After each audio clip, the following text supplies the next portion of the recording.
Hello friends, আসসালামু আলাইকুম। আমি শায়লা রহমান আবারও চলে এসেছি নতুন আরও একটি ভিডিও দেখার জন্য। আপনাদেরকে স্বাগতম জানাচ্ছি। শুক্রবারের সারাদিনের ভিডিও। সকাল সকাল ঘুম থেকে উঠেই নিহারিটা গরম করে টেবিলে নিয়ে এসেছি। সাথে আছে আটার রুটি, শসা এবং ধনিয়া পাতা, লেবু, এগুলো তো থাকবেই, এবং সঙ্গে আরও আছে মেথি ভেজানো পানি। মেথির এই পানিটা আমরা সকাল সকাল সবাই মিলে বাসি পেটে খেয়ে থাকি। তারপরে নাস্তা শেষ করে, চা শেষ করে দুপুরের খাবার আয়োজনে লেগে পড়লাম। বাইলা মাছ হাতে মেখে রান্না করছি, সঙ্গে আছে মুরগির মাংস ভুনা, গরুর মাংস ভুনা। এগুলো অবশ্য আমি আগের দিন করা ছিল।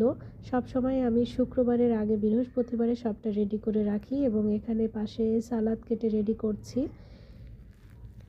সঙ্গে আছে কাঁচা টমেটো ভাজি। মাংসগুলো শুধু গরম করে নিয়েছি। সবগুলো শেষ করতে করতেই হঠাৎ করে হাজব্যান্ড ডাটা নিয়ে এসেছিল বাজার থেকে। সেই ডাটার মধ্যেই শামুকটা ছিল। হঠাৎই দেখি শামুকটা হাঁটতে শুরু করেছে, এবং আমার কিচেনে একটু পেঁয়াজের টুকরো পড়েছিল, সেটা সে খাওয়া শুরু করছে, এবং আমার মেয়েকে ডাকতেই সে ভিডিও করে নিল। রান্নাটা শেষ হয়ে গিয়েছে দেখতে দেখতেই। তারপরে টেবিলে নিয়ে এসেছি। সব খাবার টেবিলে রেডি করে সবাই মিলে খাওয়া দাওয়া শেষ করে রেডি হয়ে এবার বেরিয়ে পড়ব বাইরের উদ্দেশ্যে। শুক্রবার আসলেই একটু বাইরে ঘোরাঘুরি করতে হয়।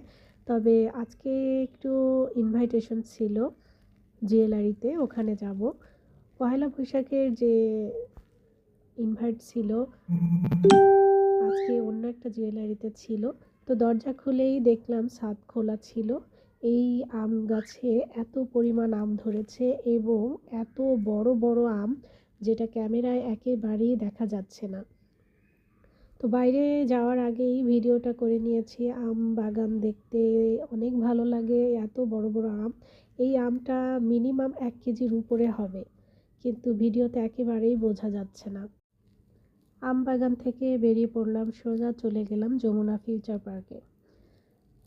জুয়েলারিতে নববর্ষ উপলক্ষে যে হালখাতা হয়, সেই উপলক্ষে জুয়েলারিগুলো এত সুন্দর করে সাজানো হয়, আসলে দেখতে অনেক ভালো লাগে। আমার কাছে তো ভীষণ ভালো লেগেছে, বিশেষ করে এই ডেকোরেশনটা। জুয়েলারিতে গেলাম, গিফটস নিয়ে এসেছি, তারপরে মিষ্টি নিয়ে এসেছি। অনেক ভালো লেগেছে। আসলে গিফট পেতে অনেক ভালো লাগে, এবং গিফট দিতেও ভালো লাগে। স্পেশালি এই গিফটগুলো তো অন্যরকমই। আলহামদুলিল্লাহ, সারাদিন খুবই ভালো সময় কেটেছে। আশা করছি ভিডিওটি ভালো লেগেছে। আজকে এখানে শেষ করছি। আল্লাহ হাফেজ।